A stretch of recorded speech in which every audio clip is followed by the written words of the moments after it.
এখন যে শেয়ারটি নিয়ে আলোচনা করব সেটি হচ্ছে বারাকা পাওয়ার।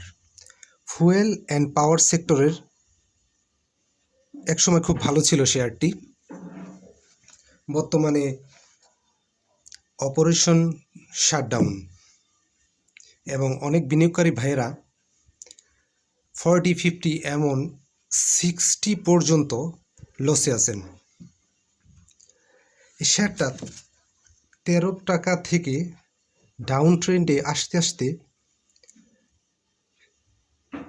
5.5 টাকা পর্যন্ত প্রায় চলে আসছিল। এখন আবার আপ ট্রেন্ডে গিয়ে 7.7 ক্লোজিং ডেতে ছিল এটার প্রাইস। শেয়ারটা সম্পর্কে যদি বলতে হয় তাহলে অনেক কথাই বলতে হয়, ও তার আগে একটা কথা বলে অনুরোধ করে নিই, যদি সে ভিডিওটা আপনাদের ভালো লাগে তবে আপনি আপনার ফ্রেন্ড বা অন্য ভাইদের, বিনিয়োগকারী ভাইদের শেয়ার করে তাদের বিনিয়োগ সুরক্ষা এবং লস থেকে নিরাপদ রাখার জন্য একটু ভূমিকা রাখতে পারেন। যাই হোক, এখন মূল টপিকে আসি। এই শেয়ারটা খুব একটা খারাপ ফান্ডামেন্টাল বলা যাবে না। এর শর্ট টাইম লোন ছিল 16 কোটি, শর্ট টাইম লোন ছিল 34 কোটি এবং লং টাইম লোন ছিল 16 কোটি এবং রিজার্ভ কিন্তু ভালো ছিল 200 কোটি।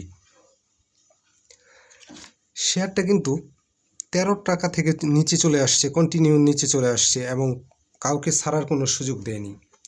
কেউ ভাবতেও পারেননি আপনারা যে এই শেয়ারটার উৎপাদন বন্ধ হয়ে যাবে এবং কন্টিনিউ ডাউন ট্রেন্ডে চলে আসবে। এখন প্রত্যেকটা বিনিয়োগকারী এই বারাকা পাওয়ারে যারা বিনিয়োগ করেছেন তারা সবাই 40-60 এরকম লসের মধ্যে পড়ে গেছেন। এই মুহূর্তে করণীয় কি, বা নতুন করে অ্যান্টি অ্যাভারেজ নেওয়া করা যাবে কিনা? এবং বাজারে এখন একটা গুজব প্রচলিত আছে যে বারাকা পাওয়ার উৎপাদনে ফিরতেছে, ভালো হবে সামনে। এ ধরনের অনেক ধরনের গুজব আপনারা চারপাশে শুনতে পাচ্ছেন, আমিও পাচ্ছি। তাই ভাবলাম যে আপনাদের সাথে এই বিষয়টা নিয়ে একটু শেয়ার করি। পাওয়ার সেক্টরে বারাকা পাওয়ারটা একেবারে খারাপ ছিল না যখন সে অ্যাক্টিভ ছিল। বর্তমান সিচুয়েশনের কথা আমি বলতেছি না। যখন সে অ্যাক্টিভ ছিল ভালো, সে প্রফিট দিছে, আপস অ্যান্ড ডাউন করছে। যারা এন্ট্রি নিয়েছে কম বেশি প্রফিট করেছে এভারেজে, এটা বলা যায়। তবে বর্তমান পরিস্থিতিতে চারদিকে গুজবের সমাহার। কেউ বলতেছে এটা উৎপাদনে আসবে এবং এটা কন্টিনিউ হোল্ড দিয়ে উপরে চলে যাবে, এন্ট্রি নেওয়ার উপযুক্ত সময়, এরকম বলতেছে কেউ কেউ বলতেছে। যদি আমার মতামত যদি ফলো করেন, আমি যেটা বলবো সেটা হচ্ছে, আপনারা যখন বারাকা পাওয়ারে এন্ট্রি নিয়েছিলেন তখন ভালো কোম্পানি হিসেবে নিয়েছিলেন। অনেক কোম্পানির চাইতে বারাকা পাওয়ার ফান্ডামেন্টাল স্ট্রং ছিল। রিজার্ভ 200 কোটি, অনেকের হয়তো রিজার্ভ নাই, রিজার্ভ মাইনাস। তো সেই হিসাবে কোম্পানি হঠাৎ করে প্রোডাকশন শাটডাউন করে দিল। এতে করে কোম্পানির প্রতি কনফিডেন্স লেভেলটা কিন্তু সবার জিরো ক্যাটাগরিতে নিয়ে চলে আসছে। এখানে কনফিডেন্সের আর কিছু নাই কোম্পানির উপরে। এখন যেটা হচ্ছে, কোম্পানি যদি গ্রাহকদের সাথে সত্যিকার অর্থে একটা বড় ধরনের প্রতারণাই করেছে। অনেক বিনিয়োগকারী ভাই এখানে যথেষ্ট পরিমাণ লসে আছেন, সবার কষ্টার্জিত টাকা, এবং তারা ছাড়ারও স্টপ লস নেবে সে সুযোগটাও দেয়নি। যদি উৎপাদনে থাকতো, জেডে যেত, তাহলে অনেকে হয়তো স্টপ লস আপনারা নিতে পারতেন যে উৎপাদনে আছে তারপরও জেড ক্যাটাগরি, কিন্তু তারা সেই সুযোগটা বিনিয়োগকারী ভাইদের দেয় নাই। এতে সরাসরি আমি বলবো যে এতে সরাসরি তো কোম্পানি এখানে জড়িত।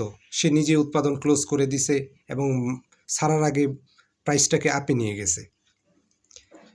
এখন যেটা হচ্ছে সেটা হচ্ছে, চতুর্দিকে যে গুজবটা, যে এটা সম্পর্কে এখন যেটা বলবো সেটা হচ্ছে, উৎপাদনে আসলে ইন ফিউচারে সেই উৎপাদনে আসবে বা যখন আসে তখন এন্ট্রি না নিয়ে এখন কেন এন্ট্রি নেওয়া লাগবে? এখন তো যে কোম্পানি আপনার রানিং একটা কোম্পানি প্রোডাকশন ক্লোজ করে দিতে পারে, সে গুজব দিয়ে শেয়ার উপরে নিয়ে আবার আপনাদের ফিডিং করেও দিতে পারে। তবে শেয়ার মার্কেট তো লাভ লস এটা থাকবেই, বিজনেস মানে লাভ লস থাকবে, শেয়ার আপস অ্যান্ড ডাউন হবে। কিন্তু আপনি সম্ভাব্য হতে পারে এটার উপরে তো আপনি নিতে পারে মানে ডিসিশন নিতে পারেন না যে এটা উপরে যাবে বা উৎপাদন আসবে। ফার্স্ট অফ অল যেটা হচ্ছে কোম্পানির ম্যানেজমেন্ট প্লাস কোম্পানির উপর কিন্তু এখন সাধারণ বিনিয়োগকারীদের আস্থা নেই বললেই চলে, 0%। তো সেই কোম্পানির কথার উপরে যে উৎপাদন আসবে এবং বাজারের গুজবের উপরে নির্ভর করে আপনার কেন এন্ট্রি নেওয়া লাগবে? সে প্রোডাকশনে আসবে, এটা ভালো কথা, আসুক। প্রোডাকশনে যদি আসে, যারা অনেক লসের মধ্যে আসছে তাদের লসটা রিকভারি হবে ধরে নিলাম, কিন্তু সে তো আসে নাই। যে একটা রানিং কোম্পানি বন্ধ হয়ে যেতে পারে, যার কোনো নিউজ পাওয়া গেল না, আর সে প্রোডাকশনে আসবে, তার মধ্যেই দেখা গেছে ডাক ঢোল পিটানো শুরু হয়ে গেছে। সে আসুক, প্রোডাকশনে আসুক, আপনি তারপরে এন্ট্রি নেন, আপনি দাম দিয়ে এন্ট্রি নেন। তখন তো সে আর অপারেশন শাটডাউন, অপারেশন ক্লোজ করতে পারবে না 6 মাসে। সেক্ষেত্রে তো আপনি কম বেশি আপনি প্রফিট পাবেন।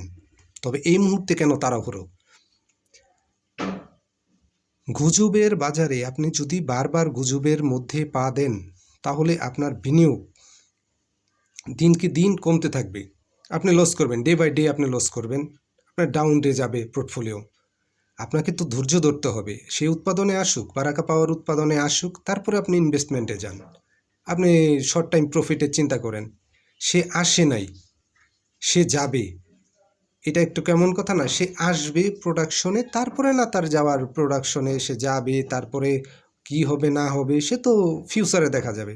আপনি হুলস্থুল করে এন্ট্রি নিতে যাবেন কেন? আপনি যে আপনার ক্যাশ টাকাগুলা ব্লক করে রাখবেন কেন? সামনে তো বাজার হবে, তখন আপনি বারাকাই ধরতে হবে কেন? যেগুলার অ্যাক্টিভিটিস ভালো এবং ফিউচারে বিনিয়োগ এই অতীতে বিনিয়োগকারীদের সাথে প্রতারণা করে নাই, এ ধরনের বড় ধরনের প্রতারণা করে নাই, আপনি সেই ধরনের শেয়ারে বিনিয়োগ করেন। এটা বন্ধ কোম্পানি, এটা বাজারের গুজবে আপনার কাঙ্ক্ষিত আপনার কষ্টার্জিত টাকা আপনি বিনিয়োগ করে ব্লক হয়ে থাকবেন, আর বছর ভরে টেনশন করবেন কবে উৎপাদনে আসবে সে বিষয়ে। আর আসতে পারে, সেটা তো সম্ভাবনা, আশাটা হচ্ছে সম্ভাবনা।